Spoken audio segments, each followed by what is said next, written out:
It is 1320 AM, WKRK in Murphy, cable TV channel 25, and worldwide at country.am. Our time is 11:06. Our temperature here in downtown Murphy is 36. It's also 36 at the airport.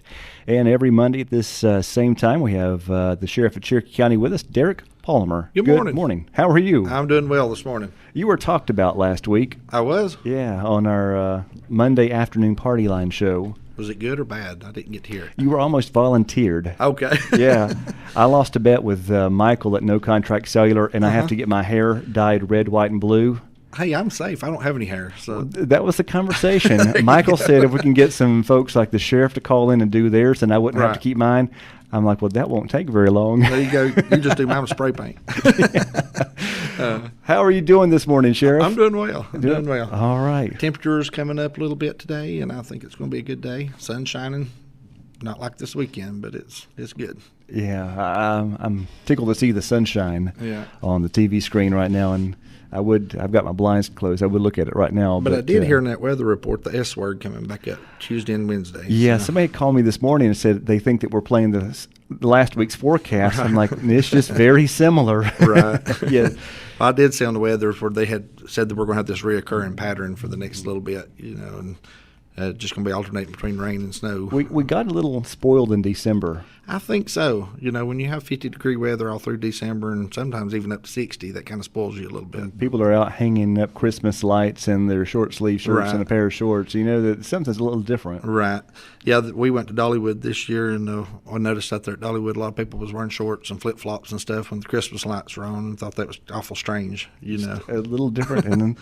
But Yeah. luckily we did not get as much snow as was forecast, and as much as like one or two counties away did. Right. I kept on watching the swirl, the loop back around, and we kept on having this little bitty open area right over top of us when everyone else around us was Right. was getting the snow. I think even north of Georgia got quite a It bit more did. than we I think down in Towns County and Union County and Fannin even, I think down there got quite a bit of snow, and we just kind of missed out on it, and that's just the way it goes. And sometimes. I think for the latter part of the week, the temperatures were so warm in the mid 40s.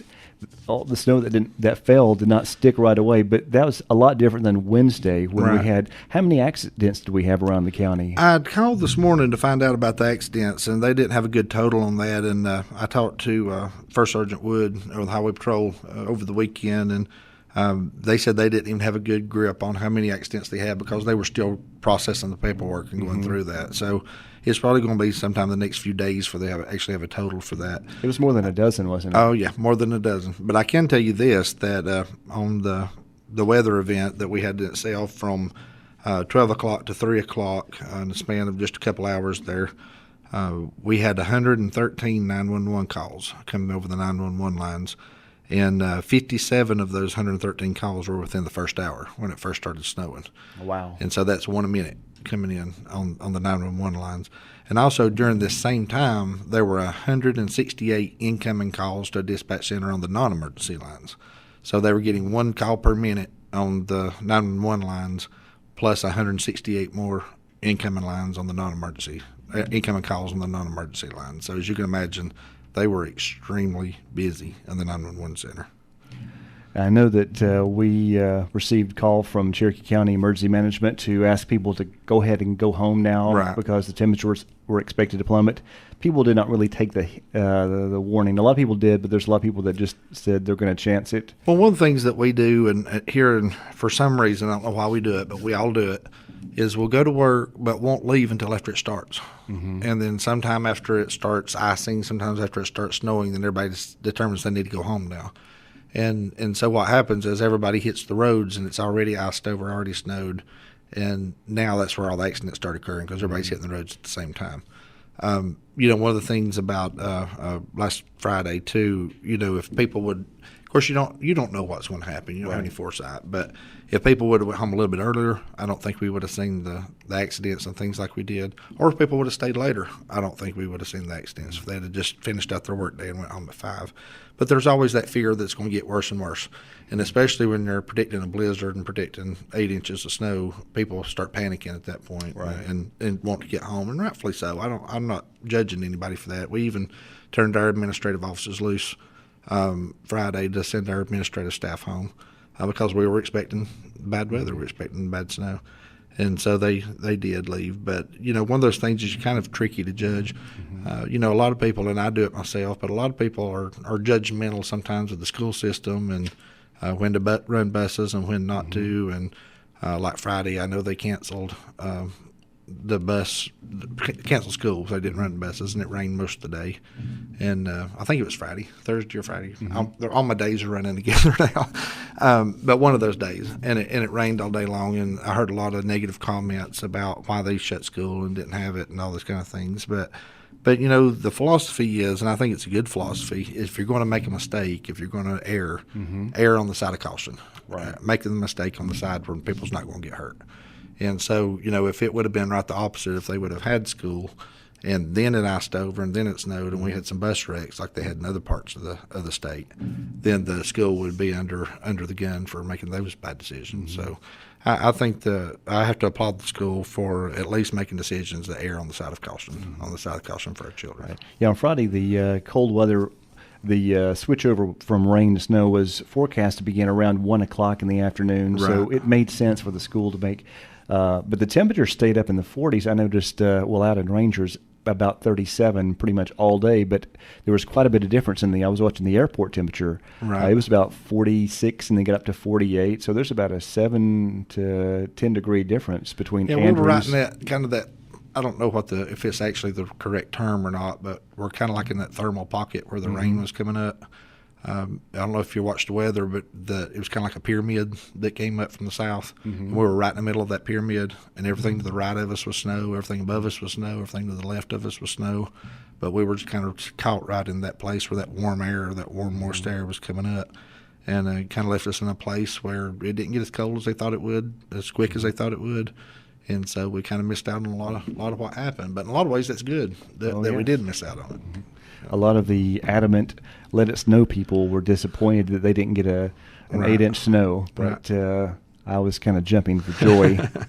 I like snow myself, and I'd like to have 1 or 2 good snows, of course, in the wintertime before spring gets here. But I do realize there's other problems that come with that, and that when you do have snow and ice, you got your emergency personnel that's out there working, and also you have elderly people at home by themselves a lot of times in different situations out there that makes it difficult for people.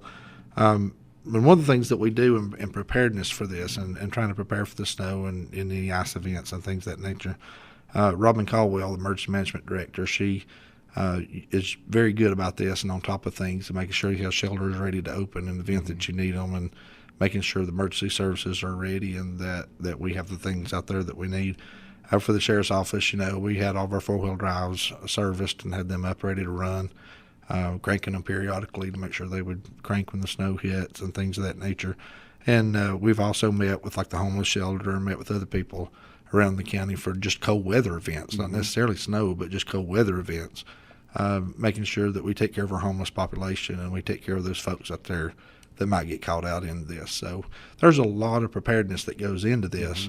And sometimes what happens like this weekend, you may have a non-event that kind of comes through and you don't have a whole lot of need for that stuff, but it's better to be prepared for it and not need it than to need it and not be prepared. So anytime this is predicted and coming forth, we try to put forth the effort we can to be prepared when it comes. One of the questions I get asked most on snow days is, how's this road? How's that road? And back in the old days when we just had radio to worry about, I'd actually get out and drive and be able to give reports. But now I'm stuck behind this computer, updating school closings, sending out push alerts on our app to let people know about schools, and updating our radio broadcast. So it's very busy. I can't do that anymore. So we kind of direct people to the 511. People call that for road conditions. The complaints I've gotten about that are that it's hard to navigate the menu system for It a lot is. of folks, It or it doesn't get very local.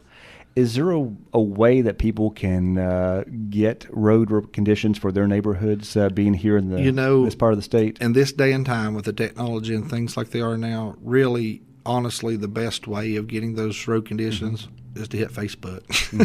I mean, honestly, it is. Right. And even if you don't see any pics or anything, people from a certain area, I saw through our Facebook posts and stuff, people posting, hey, I need to go to Hanging Dog. How's the roads like down there?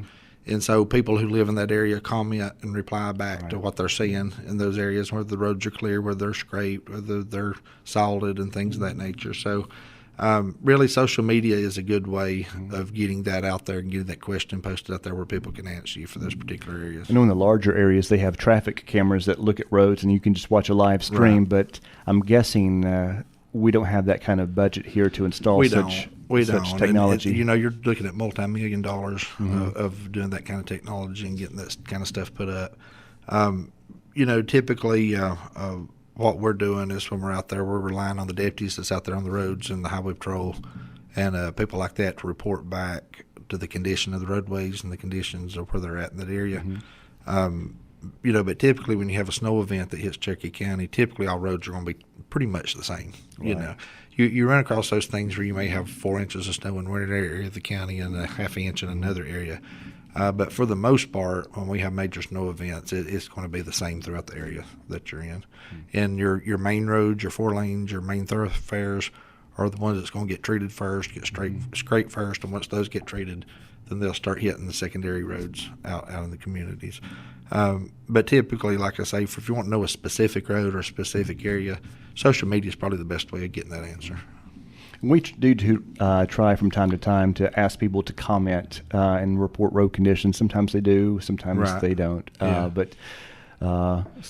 typically, what you'll see a lot of times on social media is if you have a tree down across the road or power lines down or things of that nature, a lot of times you'll get a lot of posts about that where people are aware of those type of things that's going on. But through the dispatch center, through 911, through the Highway Patrol, DOT, there's different avenues that people can take to get those road conditions. But a lot of times those workers are out so busy working, they don't have time just to come in and comment on road conditions or what roads are worse than others. Do people call dispatch often asking for road conditions? They do. And like I say, when we had these, the deal the other day, and like I say, for us, when you think about this, we, some areas of the county probably had 3 or 4 inches, but there were most areas probably had an inch or so. And when you think about just an inch or 3 to 4 inches of snow, looking here, that's what, almost 280 calls coming in a span of a couple hours. That's a lot of calls for a 911 center to take in. And so even though we try to put extra people in there and try to accommodate those things that's happening, still, it takes up a lot of their time for people to call in for non-emergency things, just wanting road conditions and things of that nature. And so the old adage is true, if you don't have to be on the road, don't be out there. Right. Kind of stay at home until everything dies down. And typically when you want to know about road conditions and things is once the initial event is over with, most of the time when it snows and ice events and things of that nature, the first couple hours is the worst as far as the volume of calls for dispatch. And so, if you can just wait a couple hours, wait 2 or 3 hours before you call, typically things are calmed down enough then to where people can address those road condition issues.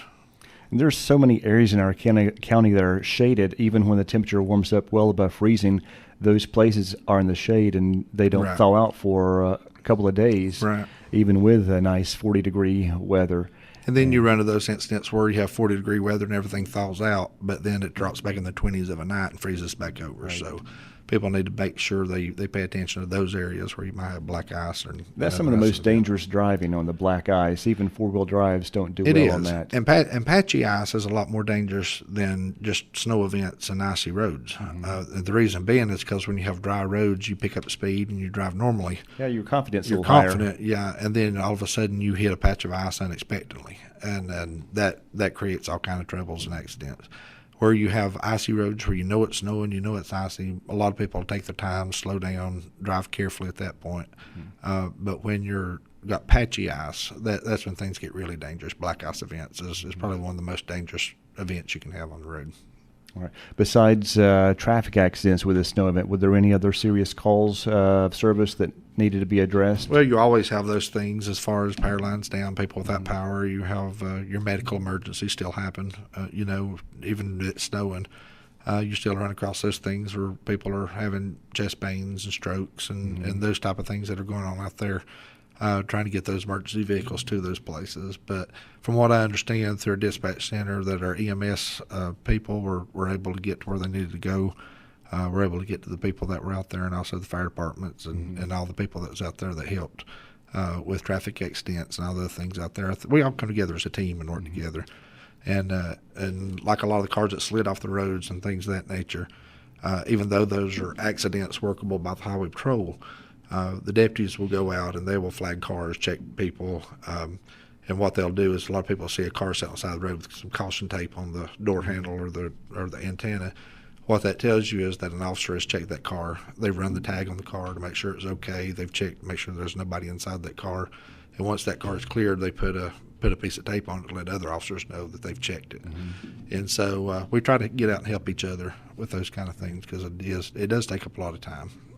And one of the reasons that folks are encouraged to stay home if they don't have to be is because, if they get out there and wreck and emergency responders have to come to the scene, they're actually putting those people in harm's way. They are. Even though that's the job of the emergency responders, if you don't have to put people in harm, I noticed Towns County Sheriff's Office posted a picture of an accident on their page, a video of them.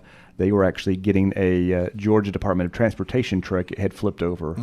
And so even the people that are out to help us on these days, they can get into accidents too. They can. And a lot of times, and I know there's need of it sometimes and there's no other option sometimes, but a lot of times people stop in the middle of the road when there's an accident off the side of the road somewhere. And what that does a lot of times is people approaching that, they're not able to stop. And that causes another accident because they're stopped in the middle of the roadway.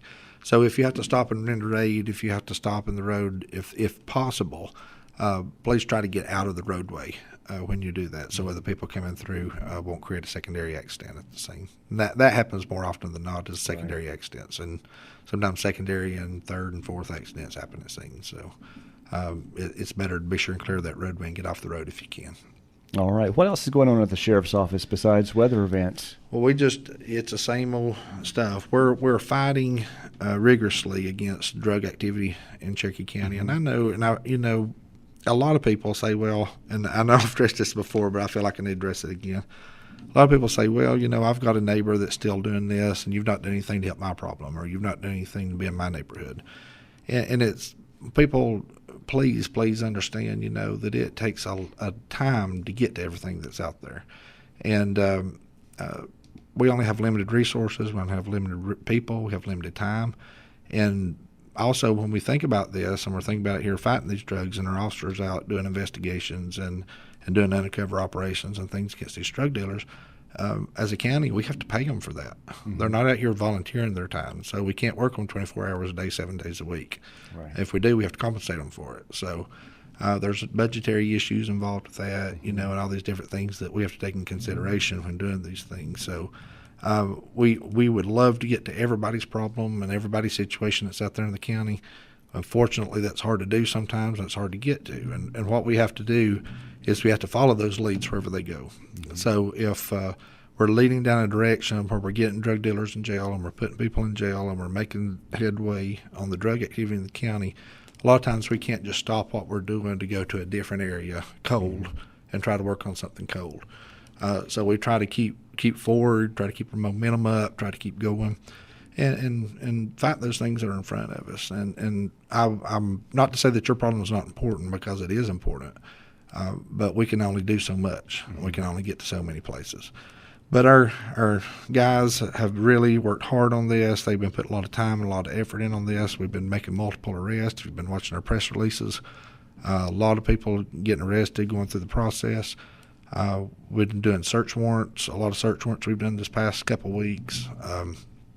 We did one during the snow event. Actually, we did two during the snow event, search warrants, where we didn't quit working because it was snowing. We actually, one house we went to, we actually made an arrest on methamphetamine and made an arrest on some paraphernalia, maintaining a dwelling and stuff at that house. It was in one of those nuisance houses that a lot of complaints come about.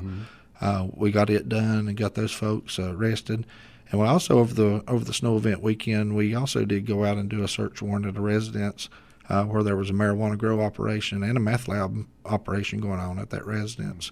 And the people were not home at the time that did the search warrant, but there are warrants secured for their arrest, and we're getting ready to get those folks picked up, and hopefully you'll see a press release on that here in just a little while. I know people get frustrated when they see the same faces, same names from week to week on the arrest reports, and there's no really great way to have people just change their ways and realize this is, getting arrested is bad. Well, one of the persons I pulled off to the side the other night and kind of walked them around the vehicle and had a personal conversation with them, and I told them, one of two things is going to happen. Is either you're going to quit using and dealing drugs and you're going to quit being a menace to your neighborhood, or we're going to keep coming back. And if you want us to be going through your living room and going through your bedroom and going through your stuff every 2-3 days, then you just keep doing what you're doing because we're coming back. The only way to keep us from coming up here is to stop doing what you're doing. And so I think a lot of times we have to just get personal with people, and we have to let them know that we're serious about this, that we're not going to back off of it, we're not going to quit. Right. And I realized that I've seen a lot of young people that were arrested. It's their very first time, and that experience of getting arrested and just going through the process has actually made them open their eyes and decide this is not what I want.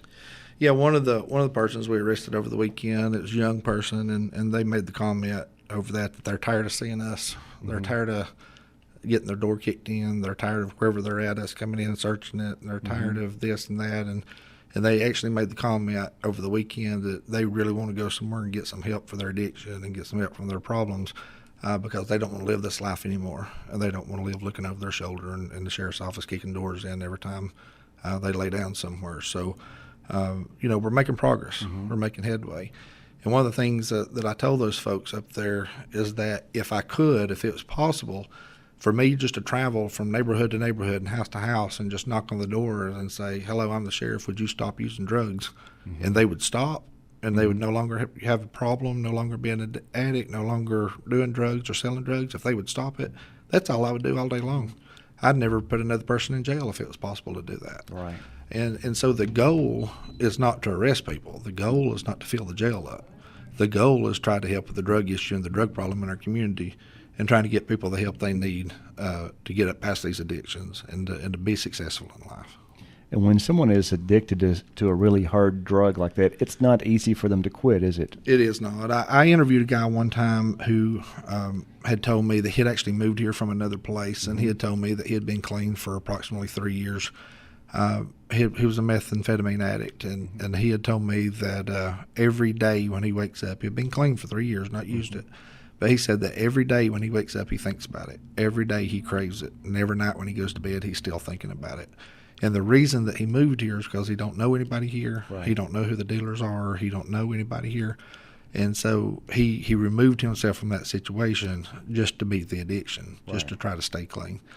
And he told me also in this interview that he equated it like this. He said, if you're out working on a hot day and it's 90 degrees and you sweat a lot and you're thirsty and you really want a cold glass of water, at that point in time, you don't think about anything except that glass of water. You don't think about your job. You don't think about your family. You don't think about your paychecks. You don't think about food. All you think about is that glass of water because you're thirsty. He told me that being an addict is a lot like that you crave that drug just like you crave water when you're thirsty. And that's why they don't pay attention to their family. That's why they don't pay attention to food and their jobs and all these other things, is because that thirst drives them. And so when he used those kind of terms, it kind of brought home where I could kind of understand what he was talking about. I could kind of empathize with him on that. And so it brought a kind of a new perspective to me as to what these people are going through and the nature of their addictive nature. That did demonstrate with him moving to a place where he had no context that he was actually trying to better his life because he knew that something was wrong. Right. And one of the things that he had talked about too that was so, I don't want to say I guess it was kind of heartbreaking to me, was the fact of that being clean for 3 years, he still is an addict. He still acknowledges that he's an addict, and that the only way he keeps clean is to be away from the stuff. And so that's the point we try to drive home with a lot of these people a lot of times, is when you can go through rehab, you can get clean, you can go to church and get saved, you can do all these things. But if you go back to the same people and the same crowd and the same company and the same home that you came from, that typically you're going to find yourself back in that same situation again. Right. And you've got to remove yourself from that situation. And for the parents and the family people out there that's got people that's addicted, this is, you must understand this, is that you can send people to rehab, you can do commitments on people, you can do all these things, but until that person gets to a place in their life where they want to change, where they want to do what it takes to better themselves, no amount of rehab or no amount of commitments and these type of things will fix the situation. Right. They may give them some clarity for a moment. They may give them to a place where you can speak with them and you can talk to them and maybe reason with them. But until they get to that place where they want to be this, until they get to a place where they want to be clean, until they get to a place where they want a better life, then you can't force that upon them. They have to want it for themselves. All right. Well, Sheriff, I can tell that our time has quickly passed us by. Any additional comments before we say goodbye? No, I just want to, like I say, let the people know that we are still out there working, that we are doing the best we can to try to fight the drug issue and the drug problems that are out there. And there's no room to quit. There's no room to back up. We're just going to keep plowing forward. I saw a quote this weekend. I was watching a movie. I don't know if you saw it or not. I use a lot of Rocky illustrations. I watch all the Rocky movies, and there's some great one-liners in these movies. I do a lot of sermons off of Rocky too, as a matter of fact, when I preach. But one of the things I noticed in the movie Rocky Balboa, it's one of the newer movies that came out.